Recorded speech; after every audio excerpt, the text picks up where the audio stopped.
నమస్తే. రేణు దేశాయ్ చేసిన ఒక పోస్ట్ విపరీతంగా వైరల్ అవుతుంది. ముఖ్యంగా ఆమె పవన్ కళ్యాణ్ అభిమానుల మీద ఒక సీరియస్ పోస్ట్ చేసింది.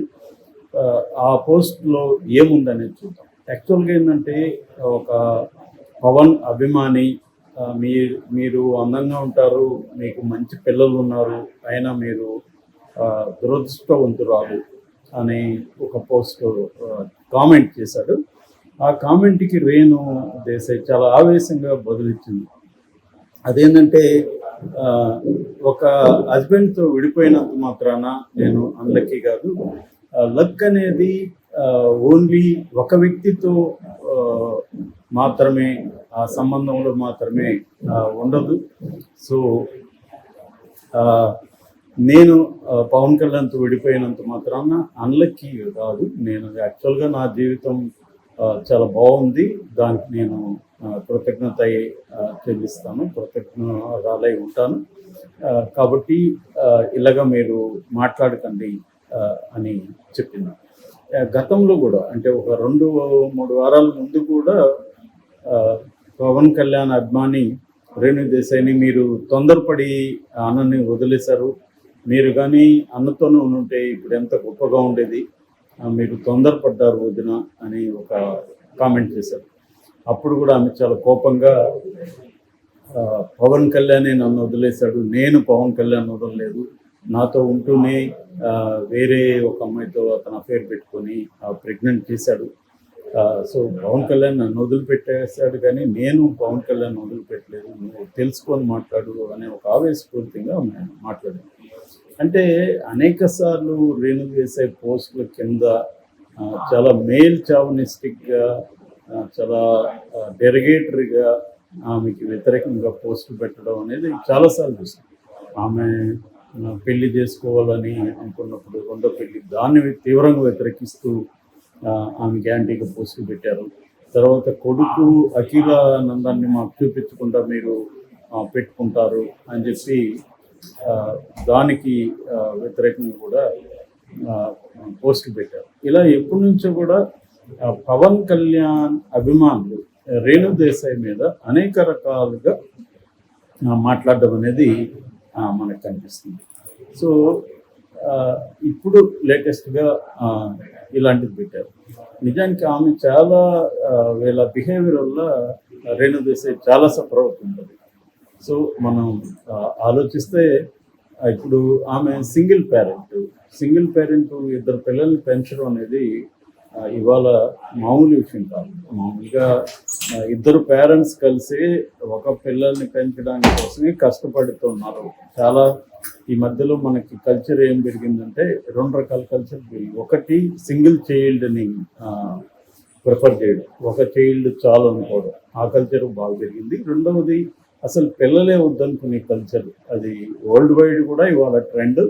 ఇండియాలో కూడా ఆ కల్చర్ బాగా పెరిగింది, పిల్లలు వద్దు అని. ఈ మధ్యనే జీరోదా కంపెనీ యజమాని అయిన నిఖిల్ కామత్ ఒక స్టేట్మెంట్ ఇచ్చాడు. నేను పిల్లలు కనుక్కోలేదు, ఎందుకు కనుక్కోలేదంటే అతను లెక్కేసి చెప్పాడు. మొత్తం దాదాపు 18 years నా టైంని పిల్లల కోసం నేను స్పెండ్ చేయాలి ఓవర్ లైఫ్ లాంగ్. సో అది వేస్ట్ అని నేను అనుకున్నాను, అందుకనే నేను పిల్లల్ని కనుక్కోదలుచుకోలేదు అనేది అతను చెప్పాడు. సో అంటే దాన్ని నేను సపోర్ట్ చేయట్లేదు, జనరల్గా ట్రెండ్స్ ఎలా ఉన్నాయో చెప్తున్నాను.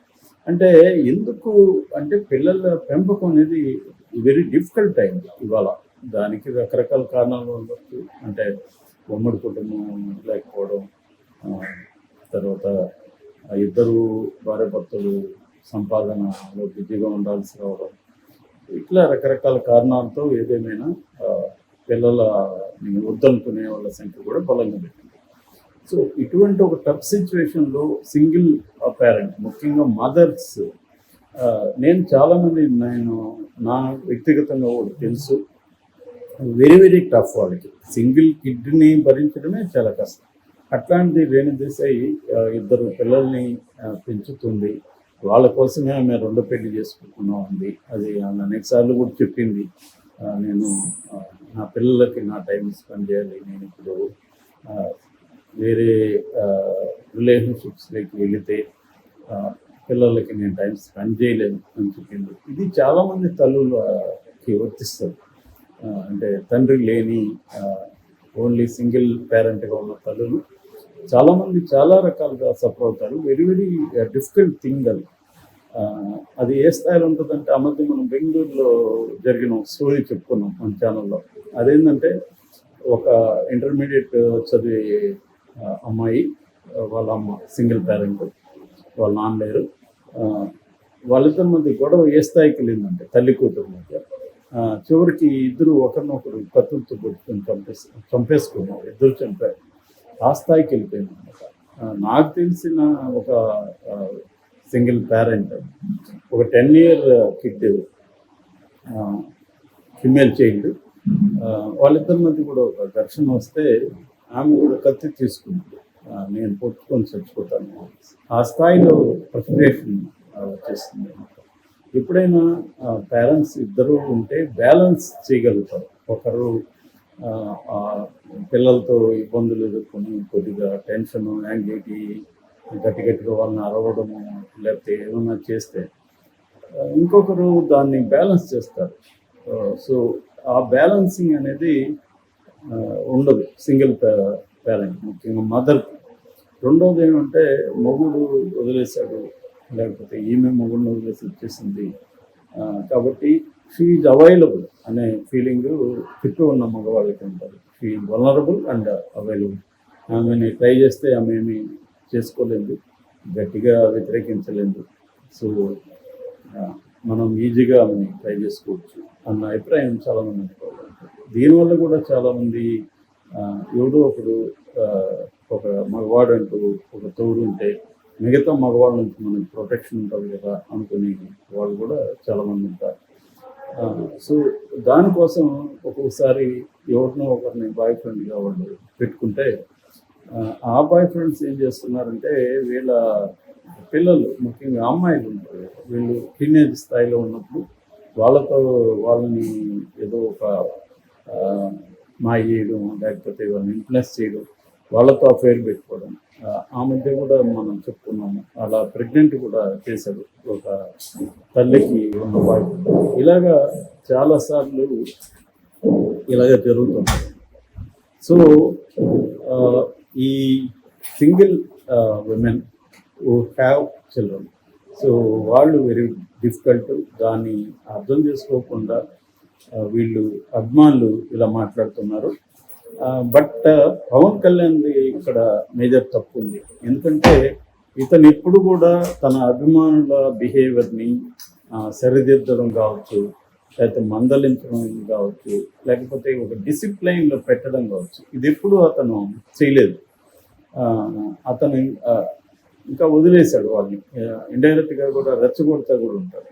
అంటే పవన్ కళ్యాణ్ తన అభిమానుల్ని ఒక పొలిటికల్ క్యాడర్గా తీర్చిదిద్దలేదు ఎప్పుడు కూడా. వాళ్ళకి పొలిటిక్స్ క్లాసులు చెప్పడం, ఊరికే ఏదో అప్పుడప్పుడు నాగబాబు ఏదో చెప్తున్నట్టు చేస్తున్నారు, కానీ ఒక సిస్టమేటిక్గా వాడిని పొలిటికల్ క్యాడర్గా మార్చలేదు, అభిమానులుగానే ఉంచాడు. ఎందుకంటే వాళ్ళు అన్రూలీగా ఉంటారు, మేల్ చావనిజం ఉంటుంది వాళ్ళకి, పితృస్వామి భావజాలం బలంగా ఉంటుంది, స్త్రీలకి వ్యతిరేకంగా ఉంటారు, స్త్రీలని ఆబ్జెక్ట్స్గా వాళ్ళు ట్రీట్ చేస్తుంటారు, చాలా దారుణంగా బిహేవ్ చేస్తుంటారు. వాళ్ళని ఎప్పుడు కూడా పవన్ కళ్యాణ్ తన బిడ్డలకు తల్లి, ఒకప్పుడు తన భార్య, తనని ఇలా బాధ పెడుతుంటే పవన్ కళ్యాణ్ ఎప్పుడు కానీ ఒక చిన్న ట్వీట్ కానీ ఆమెను బాధ పెట్టకండి, ఆమె జోలికి వెళ్ళకండి అని ఒక్క మాటగా అన్నాడు అనమాట. మళ్ళీ ఉపన్యాసాలు ఇచ్చేటప్పుడు మాత్రం కొటేషన్లు చెప్తూ స్త్రీల గురించి చాలా ఎక్కువ మాట్లాడుతుంటాడు, వీర మహిళలు అంటాడు, ఎవరు అంటారు. కానీ ఎప్పుడైనా కూడా ఒక వ్యక్తిని మనం చూడాల్సింది ఏంటంటే, జనరల్గా ఎన్ని ఉపన్యాసాలు అనేవచ్చు, పర్టికులర్ ఇష్యూస్లో అతను ఎలా రియాక్ట్ అవుతున్నాడు అనేది ఇంపార్టెంట్. అంటే జనరల్ ట్రెండ్, దాని manifestation in a particular context, ఈ రెండు కూడా ఇంపార్టెంట్. సో పవన్ కళ్యాణ్ చూసినప్పుడు అతను జనరల్గా ఉపన్యాసాలు ఇస్తూ ఉంటాడు, కానీ పర్టికులర్ ఇన్సిడెంట్లు, పర్టికులర్ ఆస్పెక్ట్స్లో అతను బిహేవియర్ చూసినప్పుడు అతను మనకు అర్థమవుతాడు. సో అలాగే పవన్ కళ్యాణ్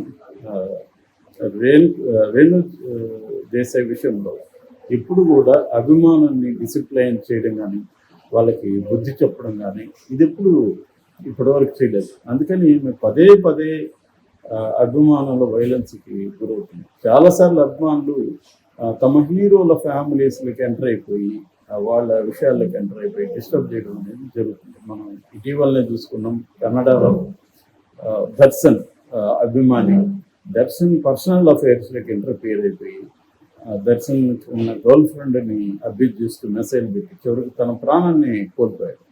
సో ఆ స్థాయి ఫ్యాన్స్ ఇంటర్ఫియరెన్స్ ఉంటుంది, దాన్ని కంట్రోల్ చేయగలుగుతారు. నాకు తెలిసి కమల్ హాసన్ ఒక్కడే తన ఫ్యాన్స్ని మీరు ఫ్యాన్స్ లాగా పిచ్చి పనులంతా చేయకండి, మీరు సమాజ సేవ చేయండి అని చెప్పి ఒక ఎన్జిఓ పెట్టించి ఆ ఫ్యాన్స్ని ఎన్జిఓలో యాక్టివిటీస్ చేయించాడు.